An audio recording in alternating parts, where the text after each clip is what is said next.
Y cada 20 de enero en Puerto Madryn se recuerda lo que se conoce como el primero o alguno de los primeros naufragios que hubo aquí en la ciudad y que hoy es parte también de una riquísima historia que busca contar este colectivo de distintos científicos y entidades que a través de Mar de Historias buscan reflotar precisamente y preservar la memoria de nuestro mar. Estamos hablando de la goleta Emma, aquí en las costas, frente a Puerto Madryn. Vamos a saludar a Mónica Grosso, arqueóloga submarina y que sabe mucho de lo que es la goleta Emma. Mónica, gracias por atendernos. ¿Cómo estás? Hola, ¿qué tal? ¿Cómo estás, Cristian? Bien. Muy bien, gracias y contenta de compartir en este aniversario más sobre la historia del Emma. La goleta Emma tiene una riquísima historia, nos vamos a ir metiendo lentamente, pero un 20 de enero de 1947 naufragó. Sí.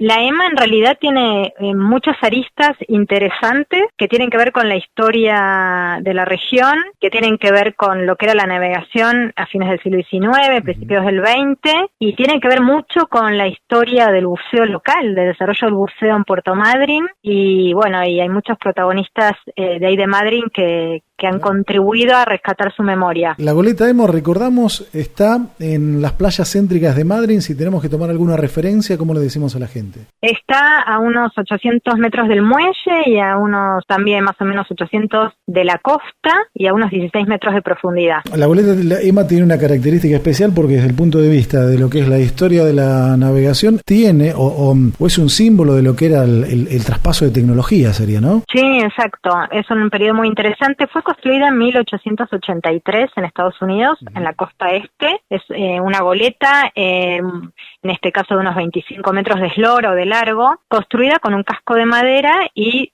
se propulsaba a vela, que era lo característico en esa época y durante siglos de la historia de la navegación, era la forma en que se desplazaban las embarcaciones y se construían las embarcaciones. La Emma, al momento de su naufragio, tenía un pequeño motor auxiliar ya en esa época, obviamente, porque naufragó en 1947, ya era común, pero fue testigo de un periodo de transición que duró varias décadas, en los cuales las embarcaciones dejaron de ser construidas con casco de madera y propulsadas a vela, a pasar a construirse con casco metálico y una propulsión, en principio a vapor y bueno, y tiempo después a motor. Ese es un proceso que tiene lugar en la segunda mitad del siglo XIX, pero bueno, estas embarcaciones menores, pequeñas, que frecuentaban nuestras costas y que eran común verlas en el paisaje para los habitantes de Puerto Madryn y de muchas otras ciudades de Patagonia, persistieron bastante tiempo, ¿no?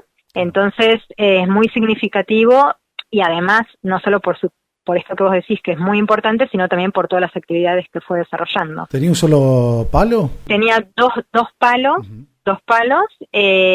con velas cangrejas, de una forma semicuadrada, digamos. Hay unas fotos muy interesantes, cualquiera que puede buscar en Google, de un fotógrafo muy famoso de apellido Royle, que ha hecho unas imágenes hermosas de la goleta Emma en Río Gallegos, en invierno con nieve, sin nieve, donde se ve su proa, un velero hermoso, retratado muy poéticamente. Lo pueden ver ahí, sí.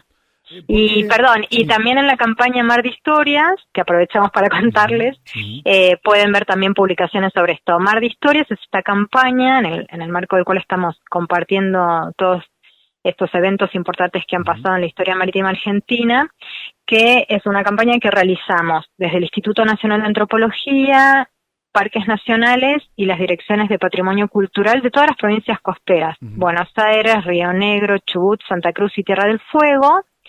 Nos hemos unido en esta campaña que llamamos Mar de Historias con el objetivo de promover un mayor conocimiento, valoración y protección del patrimonio cultural marino costero de nuestro mar. Hay muchísimos naufragios, algunos trágicos, otros no, barcos con muchísima historia que terminaron en las aguas de esta hermosa Patagonia azul que tenemos y está bueno reflotar. En el caso de la goleta Emma, ¿por qué naufragó? ¿Y a qué se dedicaba la goleta? ¿Por qué estaba aquí? Naufragó a causa de un incendio accidental. Estaba fondeada en Puerto Madryn, que es interesante, bueno, justamente Puerto Madryn antes incluso de la construcción de los muelles, del muelle histórico, el muelle actual, justamente hablamos de puerto porque son como varios lugares de la costa patagónica que después devinieron en ciudades, son lugares con condiciones aptas para que las embarcaciones fondeen, o sea, protegido de vientos y con un fondo adecuado para que las anclas pudieran agarrarse del fondo. Claro.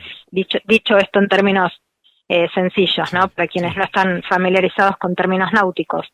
Y la goleta Emma, como decíamos, fue construida en 1883 en la costa este de Estados Unidos. En 1902 pasó a manos chilenas, la compró la firma Brown y Blanchard.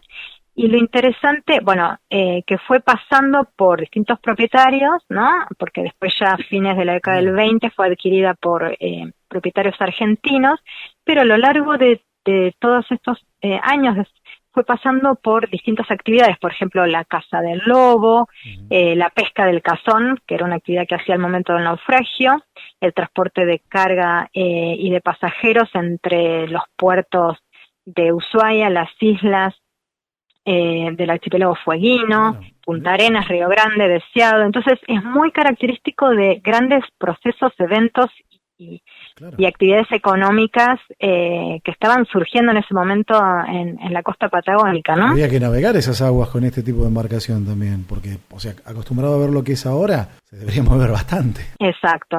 Y esto, lo que decís, es muy interesante porque nosotros estamos acostumbrados a que cuando vamos a la costa patagónica vamos por avión o por tierra, por la Ruta 3.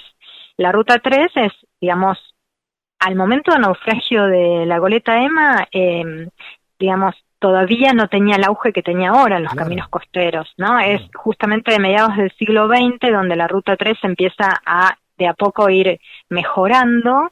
Entonces era muy frecuente, bien avanzado el siglo XX, depender de las embarcaciones. Entonces cuando decimos depender era que te llegara comunicación de tus parientes, poder trasladarte en forma relativamente económica de un lugar a otro, recibir la mercadería o transportar tus productos. Entonces realmente el rol de la navegación era clave. Respecto a la goleta Emma, vos decías, pasó por distintas manos y en Chile, también estuvo en manos chilenas. Y respecto a la propiedad chilena, también tiene una rica historia porque la goleta Emma pudo haber sido la que hubiera salvado a la tripulación de Ernest Shackleton que quedó en la Antártida. Exacto. Y eso, además, digamos, del hito histórico que fue, nos habla de las cualidades marineras que tenía esta embarcación. Porque esta expedición, recordemos, o contamos para quienes no conocen, fue iniciada en 1914 por un explorador antártico que es Ernest Shackleton. Y apenas llegaron al mar de Weddell, quedaron en la embarcación, el Endurance quedó atrapado entre los hielos antárticos y terminó naufragando. Entonces, estos náufragos se fueron trasladando hasta que alguno de ellos, Shackleton justamente, pudo acercarse a Chile a pedir ayuda y seleccionó a la goleta Emma para ir a rescatar a los náufragos, justamente porque según él, era una goleta de roble, es una madera muy resistente, si bien ya tenía unos 40 años en ese momento la Emma, y era sólida y marinera, es decir, tenía cualidades para navegar en aguas difíciles. Lamentablemente, cuando se fue acercando, las condiciones eran realmente muy difíciles de navegación y se terminó dañando el motor y la hélice, así que finalmente el rescate lo hizo otra embarcación, pero esto ha pasado a la historia justamente porque no es un dato menor. Claro, la goleta Emma ya para esa época tenía un pequeño motor. Sí, claro. Exactamente. Y recordamos que también el Endurance de Shackleton fue descubierto no hace mucho en las aguas de la Antártida, está en pleno estado, parece que estuviera en formol porque está con todos los objetos arriba y esto a partir de drones submarinos lo pudo descubrir. Pero qué interesante conocer lo de la goleta Emma. ¿Qué queda en estos momentos de la goleta Emma? Bueno, la goleta Emma también cabe acá rescatar que desde hace muchos años hay personas que se han interesado en la historia de la goleta Emma. Al principio, luego de su naufragio, quienes primero se acercaron fueron los buzos pioneros de Puerto Madryn, ¿no? Quien quiera conocer bastante de esta historia puede aproximarse a los libros escritos por Pancho Sanabra, uno de estos buzos pioneros y gran escritor que se ha ocupado afortunadamente, de registrar toda esta memoria, tanto de sus propios recuerdos como de otras personas como Mariano Malevo Medina, que la verdad que nos han incluso a nosotros ayudado mucho para contarnos información sobre esto. Quien quiera también conocer un poquito más, los invito a que visiten en YouTube el canal Encuentro, que hay un documental en el que ellos comparten un poco de esta historia, que se llama Naufragios en Patagonia, la goleta Emma. Ahí quienes no lo conocen pueden conocer a Pancho Sanabra y a Malevo Medina. También Federico Méndez Larsen, que es nieto del último patrón que tuvo la EMA, también ha hecho mucha investigación histórica y nos ha ayudado mucho. Entonces nosotros empezamos un poco recopilando toda esta información, y como te decía, los buzos pioneros ya en la década del 50 empezaron a bucear este lugar, porque claro, al ser las aguas del Golfo predominantemente fondos de arena, los naufragios, al ofrecer sustratos duros, se van convirtiendo en arrecifes artificiales, ¿no? Van siendo un ámbito propicio para el desarrollo de distintas especies y obviamente para muchos peces, ¿no? Entonces también era un lugar de pesca. Y bueno, lamentablemente con el paso del tiempo también el fondeo de anclas ha producido daños. También en cierta época era común ir recuperando objetos de los naufragios. Ahora, bueno, sabemos que esto ya no es así, hay legislación que protege estos sitios, entonces justamente la idea es recurrir a todos los medios posibles para que lo que queda, que no es mucho, se preserve. Lo que hemos hecho también como parte de las investigaciones arqueológicas es también desarrollar fichas interpretativas junto con desde acá del Instituto de Antropología Christian Murray y Guillermo Gutiérrez del CEMPAT de ahí de Madrid, a las que se puede acceder. Incluso quienes bucean las pueden plastificar y ahí pueden interpretar los restos. Sí, básicamente lo que hay es parte de la estructura de madera del barco, el fondo del barco, parte de un molinete, que es como un aparato que servía para manipular los aparejos, partes del motor, lastre, sobrequilla, bueno, y distintos elementos. Que a pesar de las pocas cosas que quedan de la goleta Emma, sí queda una riquísima historia que es importante saberla, porque aquellos que residimos en Madryn hemos escuchado muchas veces la goleta Emma, otros han tenido la oportunidad de bucearla, la tenemos aquí, hay que defenderla de alguna manera. Mónica, aprovecho a preguntarte y sacame de esta duda porque lo descubrí no hace mucho, y ya que estoy con una arqueóloga submarina, me gustaría saber si está dentro de tu alcance. A lo mejor Christian Murray, como arquitecto naval, también podría saber. Vos recién decías, la goleta Emma es importante porque es una especie de última parte de una época de la navegación, en donde después ya empezaron a hacerse cascos de metal. Ahora, cascos de madera, cascos de metal, ¿también hubo embarcaciones de hormigón? Sí, exactamente. Con lo increíble que parezca, sí. Bueno, acá en Buenos Aires tenemos, o por lo menos hasta hace poco, había un ejemplar en frente a Aeroparque. Ahora yo no sé si sigue estando. No soy especialista en el tema como para explicar exactamente cuáles son los principios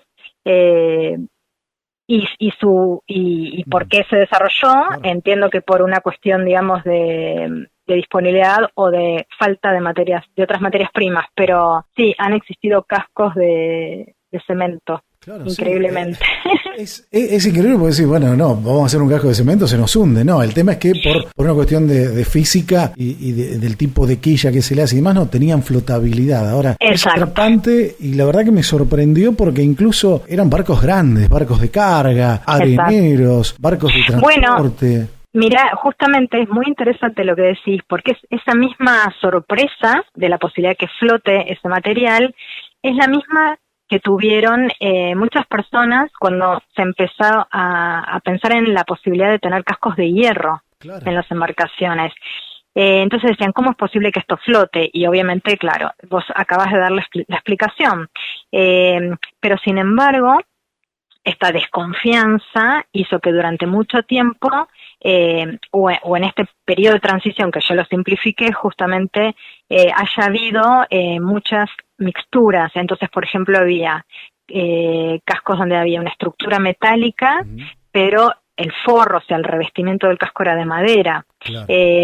Porque, por ejemplo, también el caso del Villarino, un naufragio en la zona de Camarones, era, y muchos otros, un casco metálico, totalmente metálico, pero todavía mantenían la vela, o sea, tenían motores a vapor grandes y que obviamente, bueno, sostener el uso de la vela también ayudaba a ahorrar combustible o a mejorar la velocidad cuando se podían aprovechar los vientos, pero tiene también mucho que ver con factores culturales, que era esta desconfianza o la falta de confianza plena en las embarcaciones construidas en metales. Muy, muy interesante esto. Sí, será motivo de otra charla.